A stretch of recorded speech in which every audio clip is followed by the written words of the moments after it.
War on your doorstep, democracy under threat. When politics becomes about survival, what does it look like? The Memo starts right now. Welcome to The Memo. I'm Kaylem Shepherd. Today, a conversation from the front lines. I'm going to be joined by a Ukrainian MP. But first, democracy. What does it look like when your country is under threat? Being bombarded by Putin's bombs, Russian men coming and raping and killing children. War is gruesome. It's deadly. It's awful. So what does it mean for young people on the ground? Many of whom were in school, just starting their life, making new friends, sharing new memories. But when that bomb drops, how do you feel? What support is out there for these young men, young women affected by what's going on around them? Surely life will never be the same. One day you're in school, the next you're on the battlefield. It's gruesome, it's deadly, and it's scary. But you know what I think the war in Ukraine has shown us?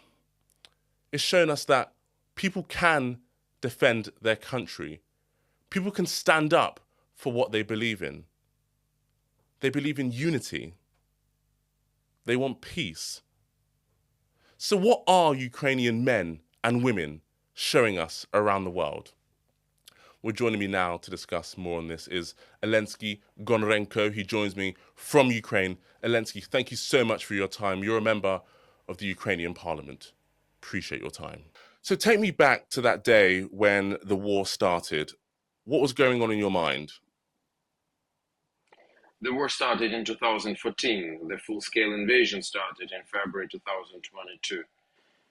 I remember this day and will remember it for whole my life. I was in Kiev, my family was in Odessa, and I woke up in the morning because I heard explosions, and at that moment my wife called me saying that there are explosions in Odessa too.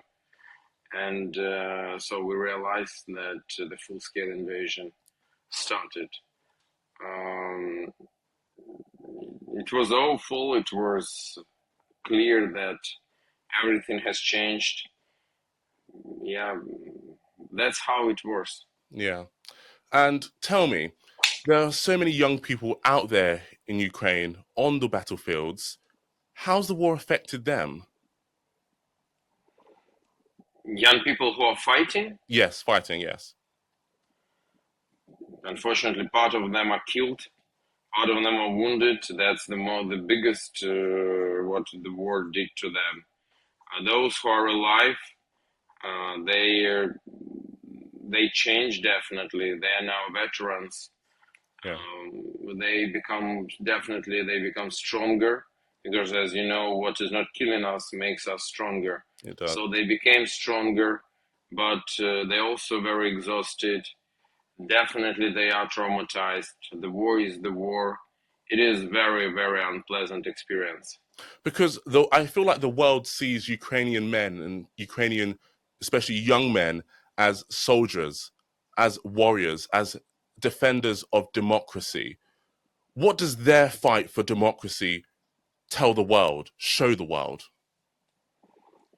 First of all, they are fighting for themselves, their family, and their country.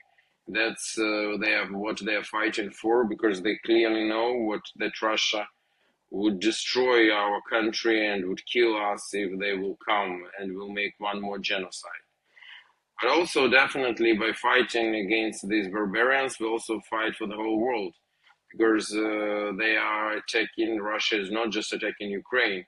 Russia is destroying international order, international law, and that is already important for the whole world. And lastly, if Russia would be in any way successful in Ukraine, then they're not going to stop. They will definitely attack in other countries, probably Baltic states or Romania or Georgia or other countries, and the war will continue. So that's it. Ukrainians today are these guards guards which are protecting the civilized world against barbarians. Do you think the West needs to do more to stop Russia's, Putin's, future plans? Are the West doing enough? Definitely, the West can and should do more because the war still continues. Putin feels himself emboldened, especially recently. And definitely the West should do much more. When we're saying the West, a lot of can be done by Europe, a lot of can be done by the United States, a lot of can be done by the United Kingdom. I think one thing which is quite easy to do, and I don't understand why it's not happening, and that can change a lot, is seizing of frozen Russian assets. And it's something which does Yeah. not need approval of President Trump. It's something which Europe and the United Kingdom can do themselves, and it's something which is not still is not done, and that can change a lot in this war. Also, definitely more sanctions against Russia, more weapons to Ukraine. All this is very much needed. Do you remember a few weeks ago when your president was in Washington and that whole Trump JD Vance debacle happened? What was the sentiment on the streets of Ukraine? It was already more than 3 months ago. Definitely, everybody saw it. People were very angry about what they saw. Many people rallied around Zelensky. Mm. Some people, including me, also asked, was it the best performance from Zelensky? And can he act in another way, knowing where he was coming and what can be there? But in general, people like the most common emotion was anger and yeah. Do you think it's time to call an election within Ukraine? Because we hear many people saying that, Zelensky is in power because the war is still going on. Do you think you're at a stage in the war where you can run elections? Zelensky is in power because the war still goes on, but we can't have elections. This will continue before hostilities will end. I'm not supporter of Do you President think, Zelensky and never yeah. been, but we just can't have elections in our security situation. By the Mm, way, in the United Kingdom, you should understand this better than anybody else. There were no elections in the United Kingdom from 1935 till 1945, mm. and it's clear on what reasons. The same in Ukraine. We just can't have elections. It's impossible to protect people. It's impossible to give at least some security to them. And also, we were speaking about elections not just as a one day when people are coming and putting some tick in some box in some ballot, but if we're speaking about elections as a process, as debates, it's just impossible to organize in Ukraine Yeah. What would your, today. what would your message be to your president right now if you were in a room with him? My message is next. You're doing good job abroad. You're not doing good job inside the country. We need to change a lot of things inside the country. And it's about management of the country. It's about fight against corruption. It's about many issues that we need to tackle. The best thing to do is to create government of national unity with the best professionals. No difference are they loyal to Zelensky or not. Unfortunately, he is more interested in loyal people around him for the moment. And also, unfortunately, he centralized everything and institutions do not work. He just run the country with several his top managers, which he's clear about, and he says, I have 5, 6 managers with whom I run the country. It's not the best way to run such country in such situation. Yeah.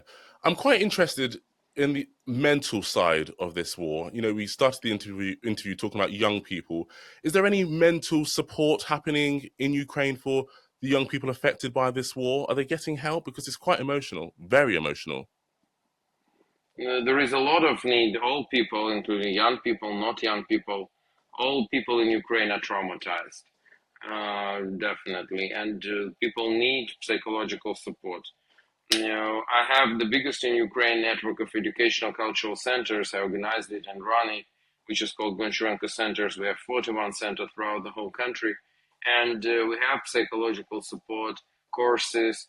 We have special sessions, especially for families of those who are in fight now, and also for veterans. They need it the most. And definitely psychological support, mental health is something very, very important in Ukraine, in very big need. What do you see the future looking like for Ukraine?